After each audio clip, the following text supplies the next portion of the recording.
Hey everybody, welcome back. In this video, we're going to talk about the constitutional interpretation of federalism. Let's do it.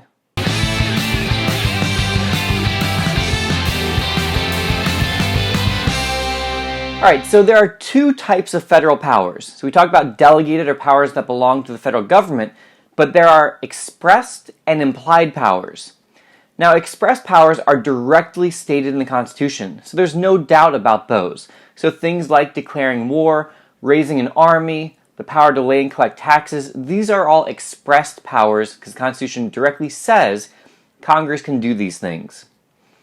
Implied powers, however, are powers that are not directly stated and yet belong to Congress or the federal government anyway. The basis for implied powers is the necessary and proper clause, also known as the elastic clause. This is a hugely important clause in the Constitution. So basically, in Article 1, Section 8, it goes through and it lists all the express powers of Congress. Congress shall have the power to do this, this, and this. And then the last line of Article 1, Section 8 says that Congress shall also have the power to make all laws which shall be necessary and proper for carrying into execution the foregoing powers.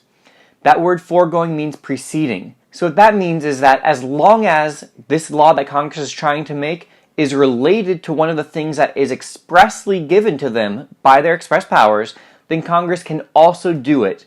So there has to be that link. So this tremendously expands Congress's power, because now they can make laws on areas that weren't expressly given to them by the Constitution. The only catch is that this new law that they're doing must be related to one of their express powers. Now there are two other clauses in the original Constitution that greatly expand federal power.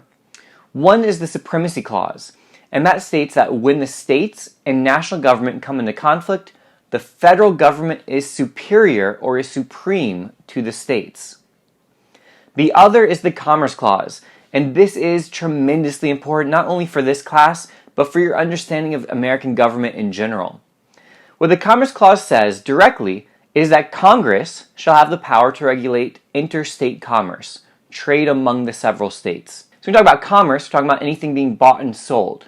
So that's a lot of things, right? And interstate means that it's going to be between states. So it'll cross state lines. Now what happens though is that the Supreme Court's interpretation of the Commerce Clause and what exactly is interstate versus what is intrastate has expanded over time in such a way that Congress has gained more and more power because of the Commerce Clause. So let me give you an example. Think about McDonald's. If you go to McDonald's, what kind of commerce are you engaging in? Is that interstate or intrastate? Well, you're just going to the McDonald's within your own state, so it might feel like interstate, but then you could be like, well, McDonald's are located in every state, so it's probably interstate, and you'd be right, it is interstate. But how exactly do we determine that? Well, it turns out that we have interpreted the Commerce Clause differently over time. So in Gibbons versus Ogden, this case was in 1825, the U.S. Supreme Court determined for the first time that only Congress can regulate interstate commerce. Because the Constitution just said that Congress has the power to regulate interstate commerce, but it didn't necessarily exclude states from doing so also. After Gibbons, states can no longer have any role in interstate commerce. If we fast forward again to 1937, we get to our current modern interpretation of the Commerce Clause. And this does something really important. It adds the word affecting. What the Supreme Court decided here was that anything affecting interstate commerce can be regulated only by Congress. Let me say that again for emphasis. Only Congress can regulate anything affecting interstate commerce. So that means it doesn't even actually have to be interstate, nor does it actually have to be commerce. Let me give you an example of just how much this expanded Congress's power. There's a famous case about a farmer who was found in violation of a federal law for doing something pretty simple. He grew wheat on his farm and he fed it to his own animals. When he protested that he was neither engaging in anything interstate, nor was he engaging in commerce, the Supreme Court here landed on this decision, saying that his action affected interstate commerce because this meant that he was not going into a marketplace to buy wheat to feed his animals. So even though he didn't actually buy or sell the wheat, his action was affecting interstate commerce, therefore Congress could regulate it. So again, we see the dramatic expansion here of Congress's power as a result of this clause. Now, with these clauses in mind, there are two required Supreme Court cases that touch on the Necessary and Proper Clause and the Supremacy Clause, and the other one on the Commerce Clause. So with that background set for us, McCulloch versus Maryland, there's a video all about that case, so check it out to get all the details. But for right now, it did two things. This is the case that said, yes, Congress has implied powers because of the Necessary and Proper Clause. It also said that states cannot tax the federal government because the federal government is superior or supreme to the states. So McCulloch is associated with both the Necessary and Proper Clause and the Supremacy Clause. The other required case for this section is U.S. versus Lopez. This is 1995.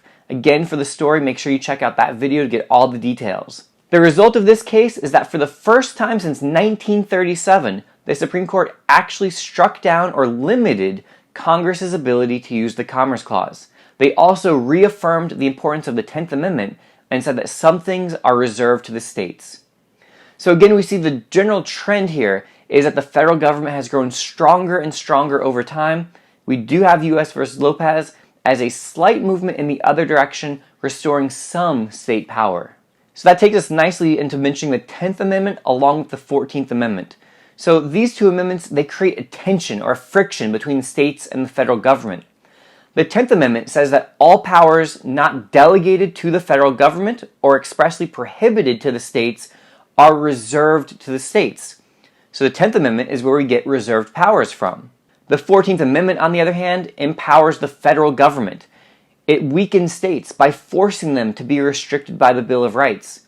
It prevents states from denying people within its jurisdiction the equal protection of the law. So the states now have to follow these federal policies like the Bill of Rights. So states' power is now weakened as a result of the 14th Amendment. Alright guys, there's a lot of information in one video, but until next time, this has been a LaMoney production.